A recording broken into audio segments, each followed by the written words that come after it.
Mickaël, on commence avec vous. Aujourd'hui, on vient de le dire, le Premier ministre Édouard Philippe sera devant les députés pour la déclaration de politique générale. Discours qui fait suite au grand débat national. Alors, il n'y a pas eu de changement au gouvernement, comme pouvaient l'exiger les Gilets jaunes, mais vous nous dites ce matin qu'il y a tout de même eu un remaniement. Et oui, Édouard Philippe reste à son poste, mais le Premier ministre remanie sa méthode. C'est la feuille de route précise d'ailleurs donnée par le Président de la République au Premier ministre. Dans ces termes, il faut que le discours soit dense et présente une vision politique et ne se contente pas d'égrener un catalogue de mesures. Et le défi n'est pas mince, parce que d'abord, un discours de politique générale, c'est justement un catalogue de politique publique et que cet exercice est rarement réussi. Très peu d'ailleurs de discours ont marqué les premiers ministres qui n'ont pas échappé à la monotonie. Ensuite, Édouard Philippe, même de l'avis de ses proches, n'est pas vraiment connu pour son talent oratoire. Mais c'est lui qui va porter la dimension politique de cette nouvelle phase du quinquennat avec des textes très sensibles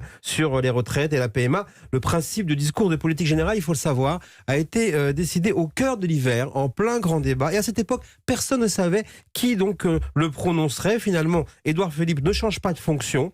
C'est sa mission de Premier ministre qui va changer. En restant à sa place, il fait vivre un programme de gouvernement décidé par Emmanuel Macron à la sortie du grand débat. Il était directeur général du macronisme. Le voilà metteur en scène de l'acte 2 présidentiel. Alors il y a quand même un enjeu politique, celui du vote de confiance. Et oui, ce sera le premier baromètre du discours de Philippe, juste après le vote de confiance. Parce qu'on va regarder de très près comment la droite va voter. Qui s'abstient, qui vote chez Agir, qui vote chez UDI et comment, et surtout également chez La République En Marche. Parce que Édouard Philippe, venu de la droite, est resté un Premier ministre sans étiquette. Il doit donc aussi réussir à déclencher la confiance chez des députés marcheurs avec lesquels il a des relations compliquées. C'est aussi le défi de ce discours pour lui. Il n'a pas porté le programme de la campagne présidentielle. Avec cet acte 2 du quinquennat, il doit séduire un parti majoritaire qu'il n'a pas rejoint. Merci Mickaël Darmon.